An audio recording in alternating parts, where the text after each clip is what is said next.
வணக்கம். பிஆர்டி தங்கம் வலைதள செய்தி சேனலின் பக்தி செய்தியாளர் ஈஸ்வரன்.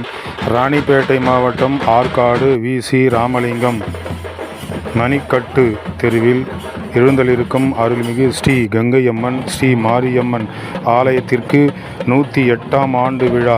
குறிப்பாக ஆடி மாதம் என்றாலே இத்திருவிழா சிறப்பான முறையில் கோயிலுக்கு நடைபெற்று வருகிறது.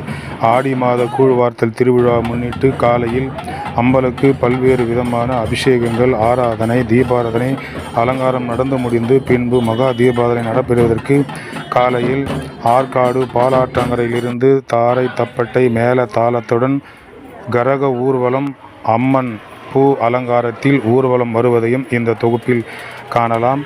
இந்த கரக ஊர்வலமானது முக்கிய வீதிகள் வழியாக ஆற்காடு நகரத்தில் நடைபெற்று பின்பு ஆற்காடு வி.சி. ராமலிங்கம் மணிக்கட்டு தெருவில் அமைந்துள்ள அருள்மிகு ஸ்ரீ கங்கையம்மன் ஸ்ரீ மாரியம்மன் ஆலயத்திற்கு கொண்டு வந்து பால் அபிஷேகம், குங்கும அபிஷேகம், மஞ்சள் அபிஷேகம் மற்றும் பன்னீர், சந்தனம், தேங்காய், பழ வகைகள் போன்ற அபிஷேகங்கள் அனைத்தும் அருள்மிகு ஸ்ரீ கங்கையம்மன் ஸ்ரீ மாரியம்மன் ஆலயத்தில் உள்ள அம்மனுக்கு நடைபெற்றது.